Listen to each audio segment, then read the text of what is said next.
الرجیم بسم اللہ الرحمن الرحیم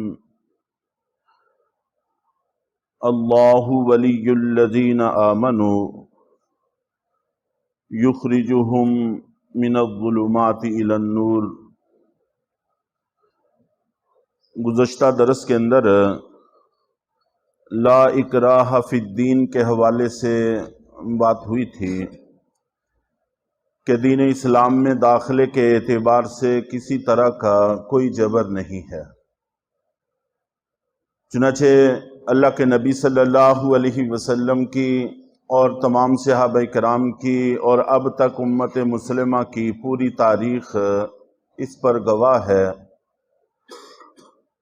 حضرت عمر فاروق رضی اللہ تعالی عنہ کے زمانے میں ایک نصرانی بہت بڑی عورت تھی، تو حضرت عمر رضی اللہ تعالیٰ عنہ نے ان کو دعوت اسلام دی۔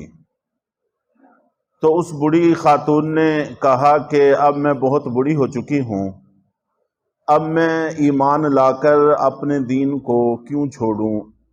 تو حضرت عمر رضی اللہ تعالیٰ عنہ نے یہی آیت تلاوت کی کہ لا اکراہ فی الدین، دین کے حوالے سے کوئی جبر نہیں ہے۔ چنانچہ اس کو مزید ایمان کی دعوت نہیں دی اور ایمان میں داخلے کی کوشش نہیں فرمائی، اور یہی عمل ہمیشہ سے رہا ہے۔ لیکن اس آیت کی آڑ میں بہت سارا کچھ ہم درست کرنا چاہتے ہیں، اس کی بھی اجازت نہیں ہے۔ جب بندہ اسلام میں داخل ہو جاتا ہے، ایمان میں داخل ہو جاتا ہے، اس کے بعد اگر دین اسلام کی کسی ایک بات کا بھی انکار کرتا ہے تو وہ دائرہ اسلام سے خارج ہو جاتا ہے اور ارتداد کی حدود میں داخل ہو جاتا ہے، اور جو شخص مرتد ہوتا ہے اس کی سزا قتل ہے، اس کو جینے کا کوئی حق نہیں دیا جاتا۔ اس پر پہلے بھی بات ہوتی رہی ہے۔ ایک چھوٹا سا واقعہ جو پہلے بھی کہیں ممکن ہے ذکر ہوا ہو کہ نبی پاک صلی اللہ علیہ وسلم کے زمانے میں مسیلمہ کذاب نے نبوت کا دعویٰ کیا تھا، اور یہ آپ کی حیات طیبہ میں ہی اس نے دعویٰ کر دیا تھا، اور یہ اس لیے ذکر کرنا ضروری محسوس ہوا کہ اس وقت مرضیت کے اعتبار سے عالمی سطح پر پوری دنیا میں مسلمانوں پر دباؤ ڈالا جا رہا ہے کہ وہ قرآن پڑھتے ہیں، وہ کلمہ پڑھتے ہیں، وہ نبی کو مانتے ہیں، قبلے کو مانتے ہیں، سارا کچھ مانتے ہیں، تو پھر ان کو تم مسلمان کیوں نہیں مانتے؟ ان کو اسلام میں داخل کیوں تسلیم نہیں کرتے؟ تو مسلمان اس حوالے سے گویا کہ وہ یہ تاثر دینا چاہتے ہیں کہ تنگ دلی کا ثبوت فراہم کرتے ہیں، حالانکہ ایسی کوئی بات نہیں۔ مسلمان رہنے کے لیے پورے کے پورے دین کو ماننا ضروری ہے، اور اسلام سے خارج ہونے کے لیے ایک بات کا انکار کافی ہے۔ یہ بالکل ایسے ہی ہے کو دودھ کا ایک ٹپ ہو، ظاہر ہے کہ اس کے حلال طیب پاکیزہ ہونے کے لیے پورے کے پورے کا پاک اور صاف اور شفاف ہونا ضروری ہے، اور اس کو ناپاک کرنے کے لیے پیشاب کا ایک قطرہ کافی ہے۔ اب کوئی آدمی کہے ایک ہی تو قطرہ ہے، ظاہر ہے نہ ہمارا دین اس کی اجازت دیتا ہے، نہ ہماری طبیعت اس کی اجازت دیتی ہے، نہ ہی ہمارا اسلام اور ہمارا ایمان اس پر آمادہ ہوتا ہے کہ ہم اس کو استعمال کریں، کہ جس میں ایک قطرہ ہم نے خود اپنی آنکھوں سے گرتا دیکھ لیا ہے۔ ظاہر ہے کہ کسی صورت بھی ہم اس کو استعمال کرنے کے لیے تیار نہیں ہیں۔ تو ناپاک ہونے کے لیے ایک قطرہ کافی ہے، لیکن پاک ہونے کے لیے ہر ناپاکی سے محفوظ ہونا ضروری ہے۔ تو اسی طرح دین اسلام کا معاملہ ہے۔ چنانچہ نبی پاک صلی اللہ علیہ وسلم کے زمانے میں مسیلمہ کذاب کے دو قاصد آپ کے پاس آئے، اور انہوں نے آ کر کہا کہ مسیلمہ کذاب کہتا ہے کہ دیہاتوں کی نبوت میں سنبھال لیتا ہوں اور شہروں کی نبوت آپ سنبھال لیں۔ تو آپ نبی پاک صلی اللہ علیہ وسلم نے قیامت تک کے مسلمانوں کو بات سمجھانے کے لیے ارشاد فرمایا ایک لکڑی کا خستہ سا تنکا اٹھایا اور اس کو مسلا اور فرمایا کہ اتنا سا بھی نبوت میں سے تمہیں نہیں ملے گا، یعنی یہ سوال ہی پیدا نہیں ہوتا۔ اور ساتھ فرمایا کہ اگر تم سفیر نہ ہوتے تو میں تمہیں قتل کر دیتا۔ اور بعد میں پھر حضرت عبداللہ ابن مسعود رضی اللہ تعالیٰ عنہ کے زمانے میں یہی دو شخص وہاں پائے گئے، اور حضرت عبداللہ ابن مسعود رضی اللہ تعالیٰ عنہ نے ان کو دیکھ کر پہچان لیا اور ان سے پوچھا کہ تم وہی ہو جو مدینے میں آئے تھے قاصد بن کر؟ انہوں نے کہا کہ ہم وہی ہیں۔ اور فرمایا کہ اس وقت کسی کے سفیر ہو؟ انہوں نے کہا کہ نہیں۔ فرمایا کہ تائب ہو چکے ہو یا ابھی تک اسی بات پر قائم ہو؟ انہوں نے کہا کہ ہم ابھی تک اسی بات پر قائم ہیں۔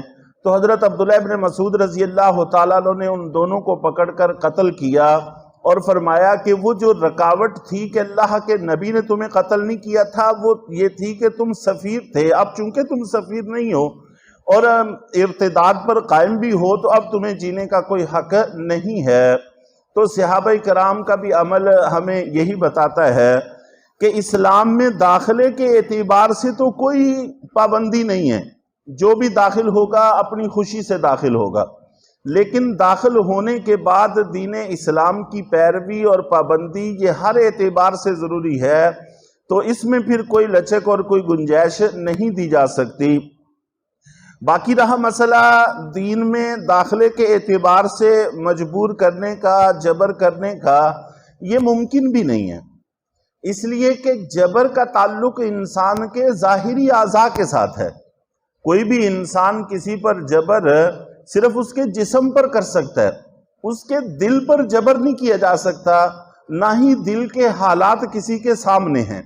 ایمان کا تعلق دل کے ساتھ ہے اور جبر کا تعلق ظاہری اعضاء کے ساتھ ہے، تو اس لیے ایمان پر مجبور کیا ہی نہیں جا سکتا، یہ کسی صورت ممکن ہی نہیں ہے۔ جو بندہ یہی وجہ ہے کہ اگر کوئی بندہ مسلمان ہو، کسی جگہ پر اس کو یہ کہا جائے کہ اگر تم ایمان سے نہیں پھرتے تو تمہیں قتل کر دیا جائے گا، تو اصل تو یہی ہے کہ وہ بندہ اس وقت ایمان پر قائم رہے اور جان دے دے۔ جیسا کہ صحابہ کرام کی زندگی میں ایسے واقعات بے شمار ہیں۔ حضرت عبداللہ بن حذافہ رضی اللہ تعالی عنہ کو نصرانیوں نے گرفتار کیا، اور ان کے سامنے وہاں ایک بڑے برتن میں آئل گھی گرم کیا گیا، اور گھی ایسی چیز ہے جو گرم ہو جاتی ہے تو پھر دوبارہ ٹھنڈی جلدی نہیں ہوتی۔ تو جس وقت وہ پکنے لگا تو ان کے سامنے اس میں کچھ لوگوں کو ڈالا، ڈالتے ہی ان کے جسم کے سارے جوڑ الگ ہو گئے ایک لمحے میں، اور پھر ان کو لے جانے لگے۔ تو جب ان کو لے کے جا رہے تھے اس میں تیل میں ڈالنے کے لیے، تو یہ رونے لگے۔ تو ان سے پوچھا کہ آپ کیوں رو رہے ہو، گھبرا گئے ہو؟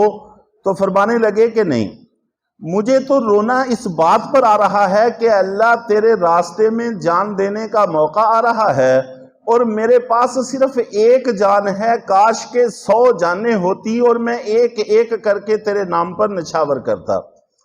تو صحابہ کرام کی زندگی میں یہی ہے کہ انہوں نے کلمہ کفر نہیں کہا لیکن جان دے دی، لیکن پھر بھی اس بات کی گنجائش موجود ہے کہ اگر کوئی بندہ اپنی جان بچانے کے لیے صرف زبان سے کلمہ کفر کہہ دے، دل اس کا ایمان پر مطمئن ہو، تو اس پر کوئی گناہ نہیں ہے، یہ اپنی جان بچا سکتا ہے۔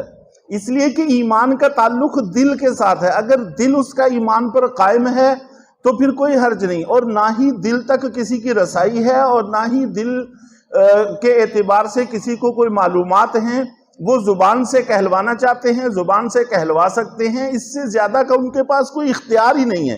کوئی بھی بندہ کسی کو تسلی دلوانا چاہتا ہے تو وہ بھی زبان سے ہی دلوا سکتا ہے، دل کے حالات کسی کو نہیں دکھائے جا سکتے، اس کو اللہ نے پردے میں رکھا ہے۔ تو جیسے ایمان کے اعتبار سے یہ معاملہ ہے، اسی طرح کفر کے اعتبار سے بھی یہی معاملہ ہے کہ کفر پر اکراہ ہو ہی نہیں سکتا، ممکن ہی نہیں ہے، اور اسی طرح ایمان پر بھی اکراہ اور جبر نہیں ہو سکتا، اس لیے کہ ایمان اور کفر کا تعلق دل کے ساتھ ہے، اور جبر اور اکراہ کا تعلق ظاہری اعضاء کے ساتھ ہے۔ جہاد میں جو کچھ قتل ہوتا ہے وہ بھی ظاہری جسم قتل ہوتا ہے، تو اس لیے یہ جبر، جہاد، یہ سارا کچھ یہ جسم پر تو کر سکتے ہیں، دل پر نہیں ہو سکتا۔